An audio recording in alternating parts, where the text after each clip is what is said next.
Bonjour chers amis qui aiment l'histoire, frères et sœurs qui voulaient que la vérité historique soit sûre. Parce que c'est important la vérité historique.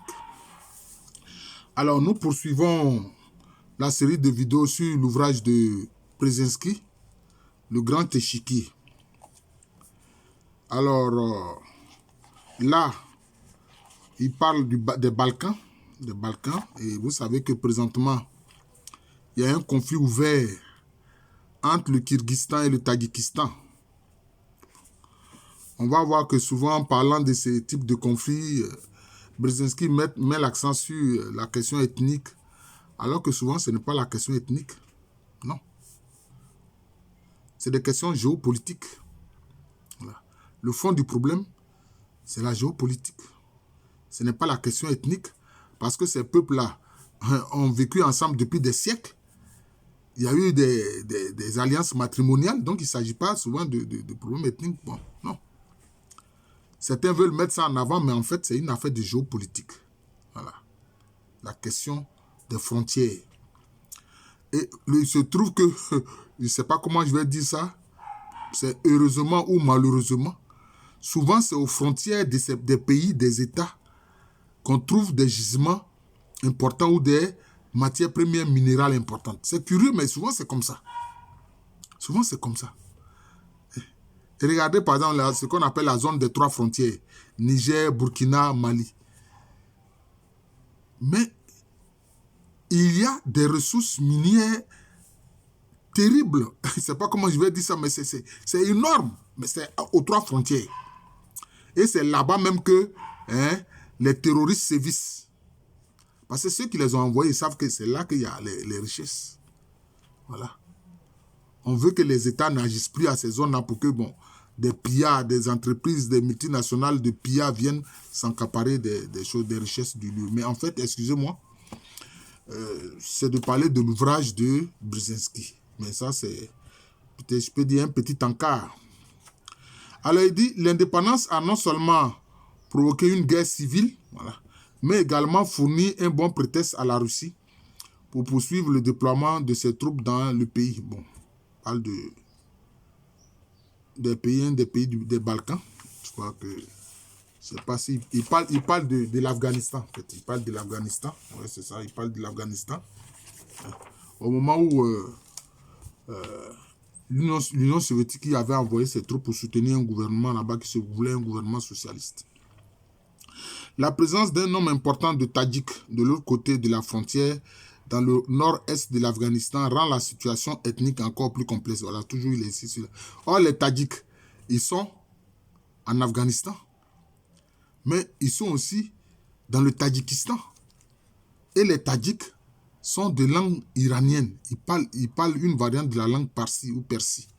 Donc, c'est des Perses. Donc, ce sont des Caucasiens, ce sont des Indo-Européens, en fait. Alors, il faut savoir ça. En réalité, on compte autant de Tadjiks en Afghanistan qu'au Tadjikistan. Voilà, c'est ça. Facteur qui vient également miner la stabilité régionale. Pourquoi? L'état actuel de désordre dans lequel est plongé l'Afghanistan est également un héritage de l'époque soviétique, bien que le pays ne soit pas une ancienne république de l'URSS. Le morcellement né de l'occupation soviétique et la guérilla qui s'ensuivit font que l'Afghanistan n'a d'État-nation que le nom. Mais les États ne sont pas forcément nés des États-nations. Les empires, là, ce sont des États-nations. Pas du tout. Mais on a vu les Américains, les États-Unis ont financé, armé et aidé les nationalistes afghans qui combattaient le gouvernement qui était en place et qui était soutenu par l'URSS. C'est ce qu'il oublie de dire. Il parle de la guérilla, mais c'était ça. Voilà. Ces 22 millions d'habitants se sont divisés selon leur appartenance ethnique, bon, toujours. Et l'animosité augmente entre les Pashtuns, les Tadjiks et les Hazaras du pays. Pas forcément. Ce sont des hommes politiques qui exacerbent les relations entre les ethnies. C'est ça le problème. Par exemple, les Hazaras sont souvent, eux, ils ne sont pas des musulmans sunnites, ils sont des musulmans chiites. Donc souvent, ils sont attaqués par les talibans qui, eux, sont des sunnites, hein, de branche, je peux dire, extrême. Voilà le problème, c'est ça. Et souvent, ils sont posés des bombes dans les mosquées des Hazaras qui sont des musulmans chiites en général. C'est ça qui fait problème. Dans le même temps, le djihad mené contre l'occupant russe a conféré à la religion une place prédominante dans la vie politique, insufflant une ferveur dogmatique aux dimensions politiques déjà exacerbées. Bon, en fait, c'était un moyen de galvaniser les talibans. Sinon, le problème, ce n'est pas tant le djihad. Non. Non. C'est de créer un gouvernement, hein, d'obédience, je peux dire, proche de ce qu'on appelle l'islam extrême. L'islam très, comment je peux dire cela? Un islam extrémiste. C'est cela. Hein? C'est cela, en fait. C'est cela. Parce que on a vu les talibans, ils sont de la branche Al-Qaïda. C'est ça. Ils sont de la branche Al-Qaïda. C'est ça. En fait, c'est cela. Ce sont des militants d'Al-Qaïda. C'est pour ça qu'on a vu Ben Laden s'y réfugier. Vous voyez, donc c'est un peu ça. Et les Américains les ont armés contre les Soviétiques. Mais après, c'est même là, talibans se sont retournés contre les États-Unis. Et les États-Unis ont mené une guerre qui a duré là-bas 20 ans. Et dernièrement, ils ont quitté l'Afghanistan dans une fuite désordonnée. Voilà. C'est ce qui s'est passé. Il convient donc de considérer l'Afghanistan non seulement comme une composante de l'imbroglio ethnique de l'Asie centrale. Je ne suis pas d'accord avec cette vision d'ethnie. Il ne s'agit pas de ça. Au sein des talibans, là, il y a de tout. Il y a des Pashtuns, il y a des Tadjiks, il y a même des Hazaras qui sont chiites. Voilà les faits. Parce qu'il faut dire l'Afghanistan, aucun conquérant n'a pu envahir l'Afghanistan. Hein. Jamais. Alexandre le Grand a tenté, il a échoué. Comment on appelle ça? Les Mongols de Genghis Khan ont tenté, ils ont échoué. Les Soviétiques ont échoué. Les Américains aussi ont échoué. Voilà, c'est ça. Parce que c'est une région très montagneuse. Hein. Donc, pour résister à un occupant, c'est assez facile. Je peux dire, l'espace géographique le permet aisément. Voilà, c'est ça. Bien que tous les États appartenant autrefois à l'Union soviétique, en Asie centrale ainsi que l'Azerbaïdjan, soient peuplés en majorité de musulmans, leurs élites politiques, qui n'en restent pas moins pour l'essentiel des produits de l'ère soviétique, sont dans l'ensemble détachés de toute religion. Voilà. Et les États, quant à leur forme, sont laïques. Cependant, étant donné que leur population troque une identité traditionnellement plutôt clanique ou tribale pour un sentiment national plus moderne, ces pays risquent de voir s'intensifier leur conscience d'appartenir à la communauté islamique. Même s'ils sont musulmans pour la plupart, mais ça ne les empêche pas quelquefois de connaître des crises et des conflits. En effet, une renaissance musulmane qu'encourage déjà de l'extérieur non seulement l'Iran, mais également l'Arabie saoudite, pourrait mobiliser de nouveaux nationalismes de plus en plus influents et déterminés à s'opposer à une remontée en puissance des Russes, peuple d'infidèles. Bon, en fait, le commentaire que fait ici Brzezinski n'est pas exact. Pourquoi? L'Iran, la religion officielle de l'Iran, c'est l'islam chiite duodécimal. Alors que la religion de l'Arabie saoudite, c'est le wahhabisme. Leur religion d'État, c'est le wahhabisme. Vous voyez? C'est un islam sunnite, mais extrémiste. Vous voyez? Alors que l'Iran, sa religion officielle, c'est l'islam chiite duodécimal. Voilà. Duodécimal, c'est-à-dire qu'ils attendent le 12e imam. Voilà. Les chiites mettent l'accent sur le fait que ce sont des descendants du prophète Mohammed qui doivent diriger les musulmans. Et puis maintenant, les sunnites disent que non, c'est la sunna, c'est-à-dire la tradition du prophète qui doit diriger les musulmans. C'est ça qui doit guider les musulmans. Voilà, c'est ça. Donc c'est un leadership qui se dispute pour le contrôle des musulmans entre chiites et puis sunnites. Voilà. Mais le wahhabisme, c'est vraiment un sunnisme extrémiste. C'est ce qu'il faut comprendre. Ce processus d'islamisation est d'ailleurs susceptible de se propager également chez les musulmans qui demeurent au sein même de la Russie. Ils sont quelques 20 millions, soit plus de 2 fois le nombre de Russes mécontents, environ 9,5 millions, vivant aujourd'hui encore sous autorité étrangère dans les États d'Asie centrale indépendants. Il y a une chose qui ne dit pas. Après l'éclatement de l'Union soviétique, qu'est-ce qui s'est passé? La CIA et la NSA, c'est-à-dire les services secrets américains, ont fait quoi? Les États-Unis ont fait quoi? Ils ont financé les prétendus djihadistes, notamment en Tchétchénie. Ceux-là posaient des bombes partout. Vous voyez? Et il a fallu vraiment tout un effort de la Russie pour mettre fin à l'action de ces djihadistes qui étaient financés par la CIA et la NSA des États-Unis. C'est ça les faits. C'est ça les faits. Mais aujourd'hui, qu'est-ce qui se passe? La Tchétchénie est un État de la Fédération de Russie. Même présentement, il y a de nombreux soldats tchétchènes qui se battent en Ukraine contre le régime de ces néo-fascistes qui est installé à Kiev. Donc voilà le problème. Donc c'est ça. Ça a été encore une intrusion des États-Unis pour semer le chaos là-bas. Ça, c'est les faits. Hein. YouTube, tu laisses ma vidéo tranquille. Ce sont les faits historiques. C'est une histoire qui est récente. Voilà.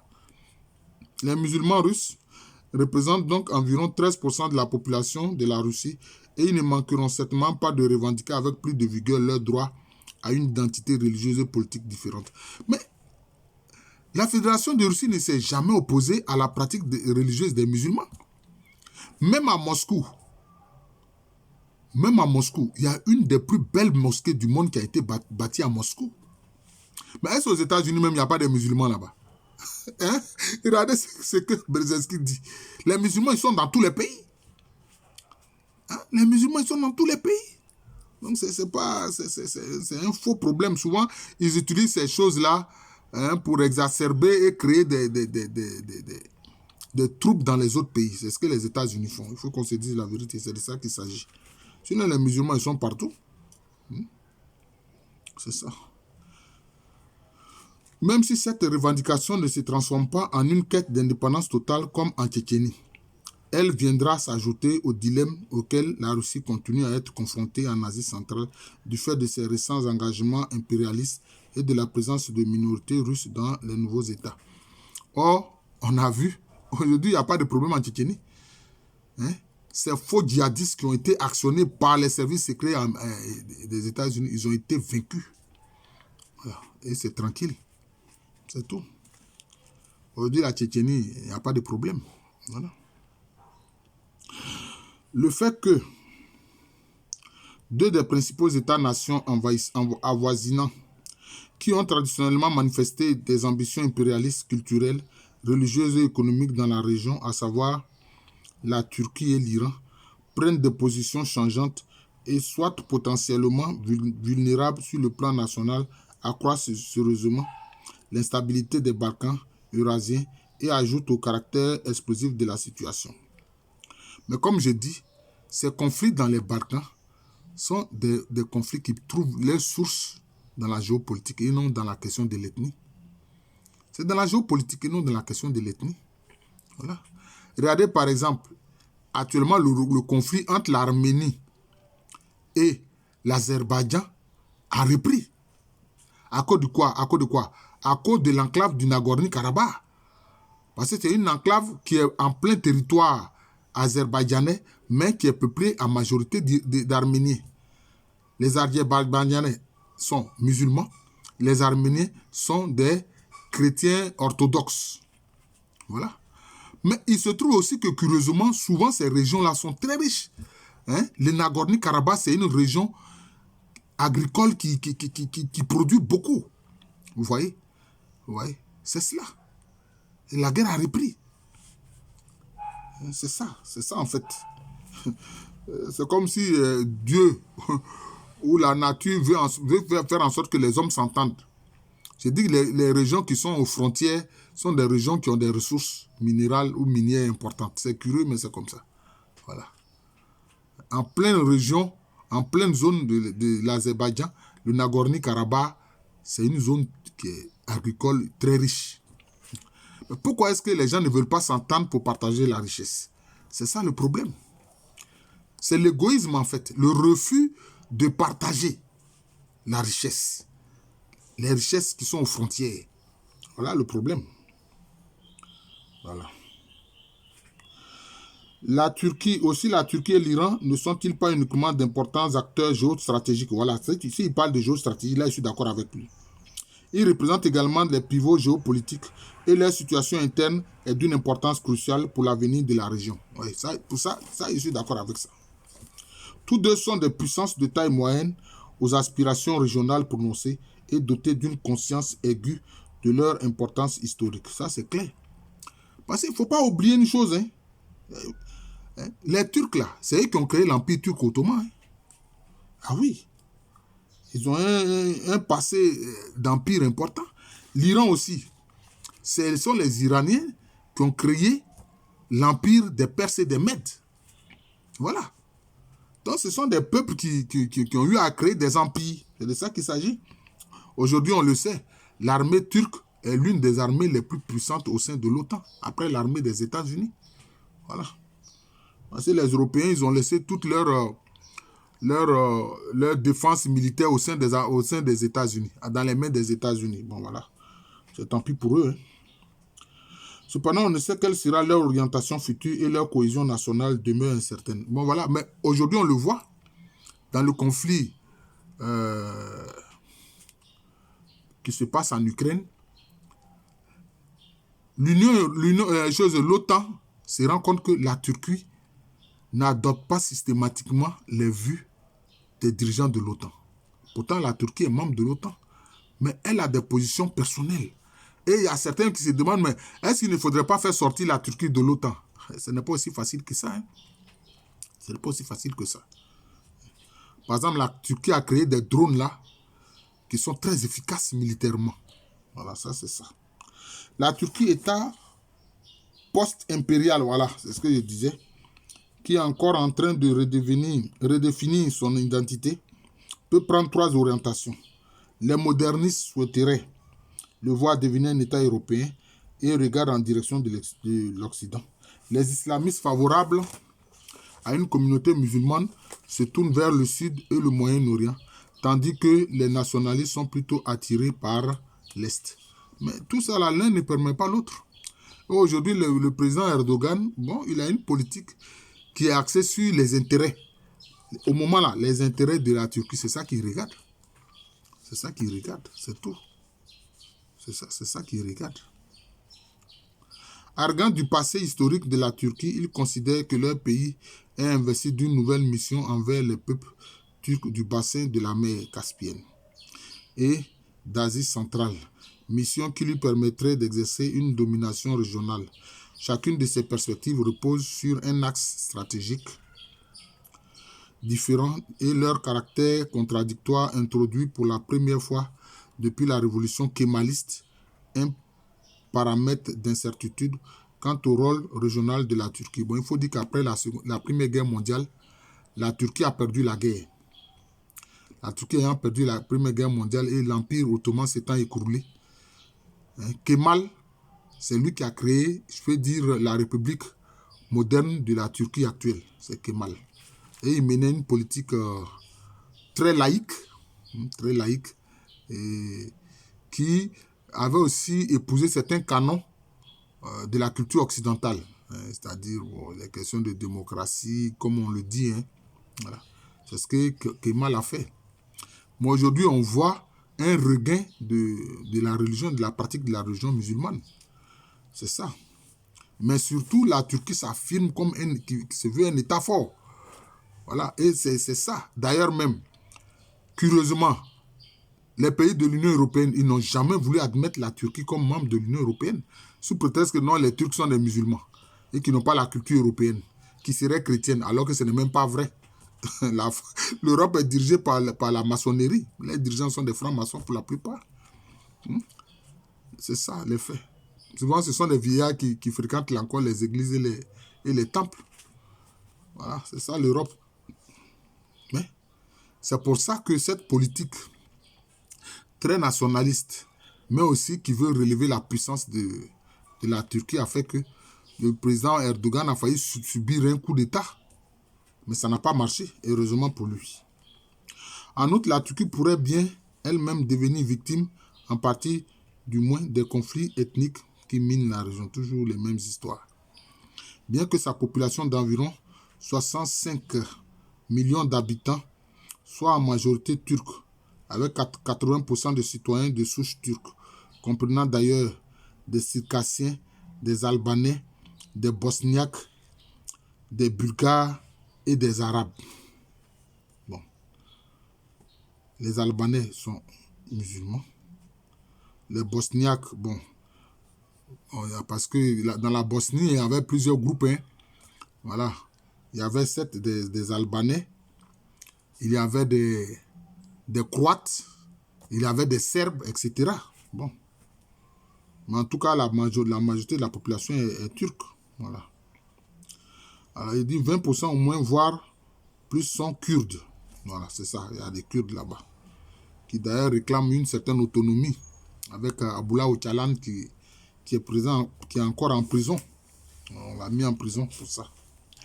Concentrés à l'est du pays, les Kurdes qui font partie, donc ceux qui font partie de la Turquie, parce qu'il y a des Kurdes qui sont iraniens, pardon. Oui, il y a quelques Iraniens, des Turcs de nationalité iranienne, il y en a qui sont de nationalité irakienne, et puis même de nationalité syrienne. Parce que le peuple kurde est divisé en toutes ces républiques-là. Voilà. Sont de plus en plus conformément engagés dans la lutte pour l'indépendance nationale que livrent déjà les Kurdes iraniens et irakiens. Donc c'est ce que je vous disais là. Toute tension interne à la Turquie relative à l'orientation générale du pays encouragerait sans doute les Kurdes à exercer une pression encore plus violente pour réclamer un statut national distinct. Alors, mais bon, avec la guerre en Syrie et puis en Irak, bon, on a créé une sorte de Kurdistan qui a une large autonomie, mais qui n'est pas un pays indépendant. Voilà, c'est ça. C'est ça. Qui n'est pas un pays indépendant. D'ailleurs, celui qu'on a appelé Saladin. Saladin, qui a dirigé à un moment donné, je peux dire, les régions musulmanes. Enfin, les régions musulmanes du Moyen-Orient et autres pendant l'époque médiévale. Mais c'était un Kurde. C'était un Kurde. C'était un Kurde. L'orientation future de l'Iran est encore plus problématique. L'éventualité que la révolution fondamentaliste chiite, qui a triomphé à la fin des années 70, entre dans une phase thermidorienne. Donc, il ne sait pas ce qu'il veut dire. Lui-même, il a mis ça entre guillemets, hein, thermidorienne. Accroît encore les incertitudes quant au rôle stratégique de l'Iran. Cette révolution, c'est ce qui a mis au pouvoir les ayatollahs. Voilà. Il y a un président qui est élu au suffrage universel, mais il y a le guide de la révolution. Donc, ils sont les grands guides religieux. C'est eux qui ont l'essentiel du pouvoir entre les mains. C'est ça les faits. D'un côté, le fondement de l'Union soviétique athée a permis aux voisins septentrionaux de l'Iran, jouissant d'une indépendance nouvelle, de se laisser convertir, mais de l'autre, l'hostilité iranienne à l'égard des États-Unis a incité Téhéran à adopter une attitude tactiquement du moins pro-moscovite, qui est proche de Moscou, c'est ce qu'il veut dire, soit conforté par la crainte de l'Iran face à l'impact que pourrait avoir la nouvelle indépendance de l'Azerbaïdjan sur sa propre cohésion. Or, il ne s'agit pas de ça. Là encore, Brzezinski évite la vérité. Voyez, qu'est-ce qui s'est passé? Avant qu'il y ait la révolution des ayatollahs en Iran, qu'est-ce qui s'est passé? Les ressources pétrolières et gazières de l'Iran était entre les mains des majors, c'est-à-dire les grandes multinationales pétrolières des États-Unis. D'ailleurs, il y avait le gouvernement de Mossadegh, le premier ministre Mossadegh qui a voulu nationaliser ces ressources-là pour que le peuple iranien en profite, parce que les Iraniens n'en profitaient pas. C'était une petite oligarchie en complicité avec les compagnies américaines qui exploitaient ce pétrole-là et qui en profitaient. C'est comme ça. Et qu'est-ce qu'ils ont fait? Les Américains ont poussé à un coup d'État contre le gouvernement de Mossadegh, dont des ministres ont été pendus comme s'ils étaient des vulgaires bandits. Voilà ce que les États-Unis ont fait en Iran. Donc les Iraniens ont toutes les raisons d'être contre les États-Unis. C'est ce qui s'est passé. Et maintenant qu'il y a eu la révolution des ayatollahs avec l'imam Khomeini, mais aujourd'hui, ils ont un contrôle total de leurs ressources pétrolifères et gazières. Et ils voient les États-Unis comme un ennemi dangereux. Et ça, ils n'ont pas tort. Ils n'ont pas tort. On a vu comment est-ce qu'ils se sont emparés de, comment on appelle ça, de l'ambassade des États-Unis. Ils ont pris des gens là-bas en otage. Voilà. À l'époque du président Carter. Voilà. Qui a dû négocier. Voilà. Mais quand Reagan est venu au pouvoir, on a fait en sorte que Reagan soit géré par Reagan pour dire que c'est Reagan qui a décanté l'affaire, alors qu'il ne s'agit pas de ça. Et à cause de cet événement-là, Carter a été perçu par les Américains comme un président qui est faible. Bon. Cette crainte résulte de la fragilité de l'Iran face aux tensions ethniques. Toujours le faux problème des tensions ethniques, alors que c'est géostratégique et géopolitique. Sur les 65 millions d'habitants que compte le pays, population presque identique au nombre et à celle de la Turquie. Seulement la moitié de la population est perse, c'est ça. Et les Perses, ce sont les Indo-Européens. On compte environ un quart d'Azéris, le reste étant constitué de Kurdes, de Balouches, de Turkmènes, d'Arabes et autres tribus. Bon, c'est ça. Donc, ce sont des populations qui sont multi-ethniques, mais seulement il y a une ethnie dominante, c'est tout. Numériquement, bien sûr.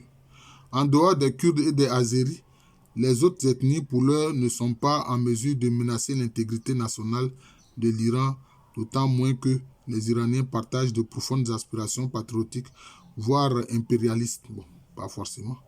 Mais cette situation pourrait se modifier rapidement, surtout s'il survenait une nouvelle crise politique iranienne. Ouais, mais c'est ce que les États-Unis souhaitent, mais ça ne marche pas.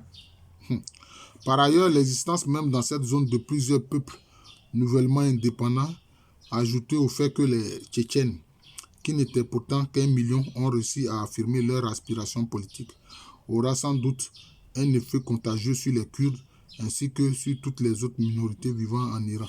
Bon, les Kurdes, ils demandent une certaine autonomie, c'est tout. Ce que refuse souvent le gouvernement turc. Parce que quand les gens demandent une certaine autonomie que vous refusez, finalement, ils réclament l'indépendance. C'est ça le problème. Donc, quand un peuple demande une autonomie, il faut lui donner l'autonomie. Voilà, c'est ça. Même dans un pays où il n'y a pas ce problème, quelquefois, la gestion, c'est une gestion très, très, très ouverte, très lâche, très lâche. Voilà. Les États-Unis, même, ce n'est pas un pays fédéral. C'est un pays fédéral. Hein? Il y a des lois particulières qui sont votées par les différents États, qui ne s'appliquent pas aux autres. Donc, vous voyez, c'est un peu ça.